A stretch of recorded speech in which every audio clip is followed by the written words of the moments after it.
भगवान बुद्ध की कहानियां सदियों से लोगों के जीवन में प्रेरणा और शांति का स्रोत रही हैं। एक ऐसी ही कहानी है जिसमें भगवान बुद्ध ने एक युवा के जीवन की समस्या का समाधान किया।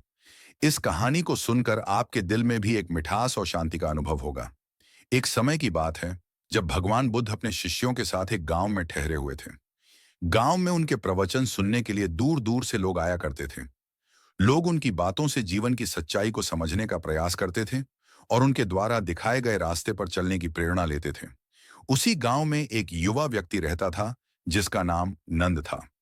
नंद बहुत परिश्रमी और ईमानदार युवक था, लेकिन उसकी एक समस्या थी।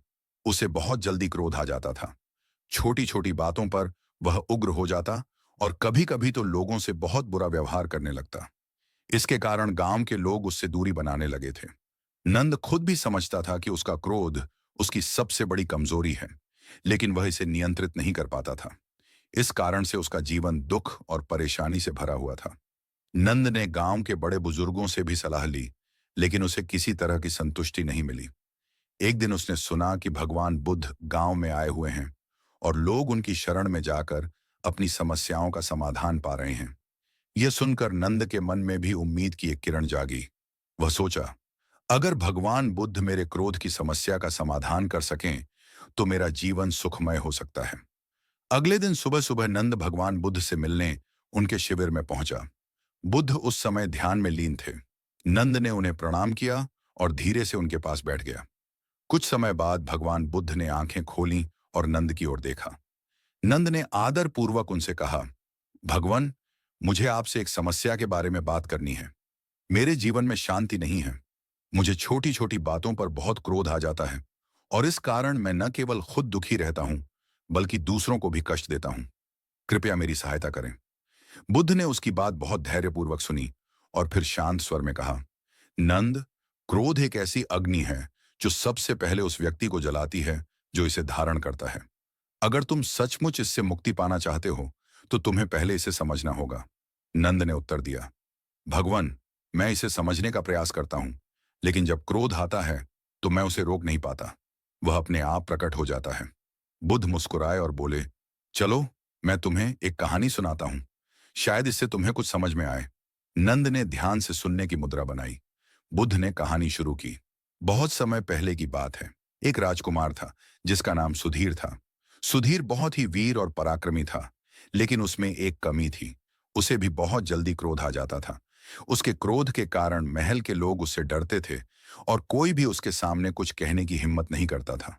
एक दिन सुधीर किसी छोटी सी बात पर इतना क्रोधित हो गया कि उसने अपने एक सेवक को बहुत बुरा भला कहा और उसे दंड दे दिया। सेवक बहुत दुखी हुआ, लेकिन वह कुछ नहीं कर सका।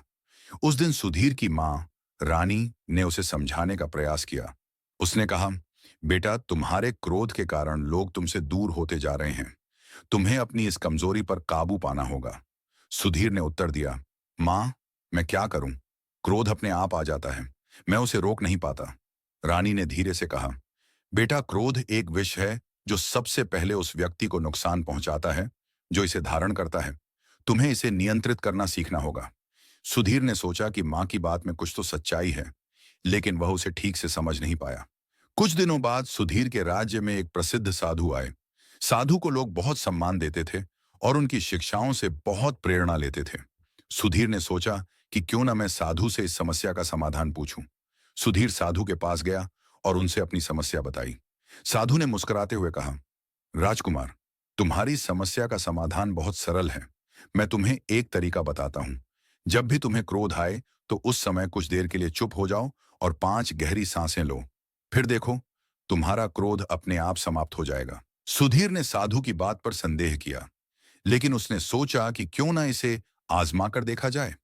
कुछ दिनों बाद एक बार फिर उसे किसी बात पर क्रोध आ गया। वह कुछ बोलने ही वाला था कि उसे साधु की बात याद आई। उसने चुपचाप खड़ा होकर 5 गहरी सांसें लीं। जैसे ही उसने सांसें लीं, उसका क्रोध धीरे धीरे कम होने लगा। कुछ ही समय बाद वह पूरी तरह शांत हो गया। सुधीर ने महसूस किया कि साधु की बात में सच्चाई थी। इसके बाद उसने हर बार जब उसे क्रोध आता, वही तरीका अपनाया और धीरे धीरे वह अपने क्रोध पर नियंत्रण पाने लगा। कहानी समाप्त करके बुद्ध ने नंद की ओर देखा और कहा, नंद, क्रोध को रोका नहीं जा सकता, लेकिन इसे नियंत्रित किया जा सकता है। जब भी तुम्हें क्रोध आए, तो उस समय कुछ देर के लिए चुप हो जाओ। 5 गहरी सांसें लो और खुद को शांत करो। देखना, तुम्हारा क्रोध कम हो जाएगा। नंद ने बुद्ध की बातों को ध्यान से सुना और सोचा कि यह तरीका सचमुच उपयोगी हो सकता है। उसने बुद्ध को धन्यवाद दिया और प्रणाम करके वहां से चला गया। कुछ दिनों बाद नंद फिर से बुद्ध के पास आया। इस बार उसके चेहरे पर शांति और संतोष की झलक थी। उसने कहा, भगवान, आपकी शिक्षाओं का पालन करके मैंने अपने क्रोध पर काफी हद तक नियंत्रण पा लिया है। अब मुझे पहले जैसा क्रोध नहीं आता और मेरा जीवन भी पहले से अधिक शांतिपूर्ण हो गया है। बुद्ध ने उसे आशीर्वाद दिया और कहा, नंद, याद रखना कि क्रोध को केवल धैर्य और समझ से नियंत्रित किया जा सकता है। जब भी क्रोध आए, उसे तुरंत प्रतिक्रिया मत दो। अपने मन को शांत करो और समझदारी से काम लो। यही सच्चा ज्ञान है। नंद ने बुद्ध की शिक्षाओं को जीवन में उतार लिया और उसने अपने जीवन में शांति और सुख की प्राप्ति की। गांव के लोग भी अब उससे प्रेम और सम्मान करने लगे थे। इस प्रकार भगवान बुद्ध ने नंद की समस्या का समाधान किया और उसे जीवन में धैर्य और संयम का महत्व समझाया। यह कहानी हमें यह सिखाती है कि क्रोध को नियंत्रित करना कोई कठिन कार्य नहीं है, यदि हम धैर्यपूर्वक और समझदारी से काम लें।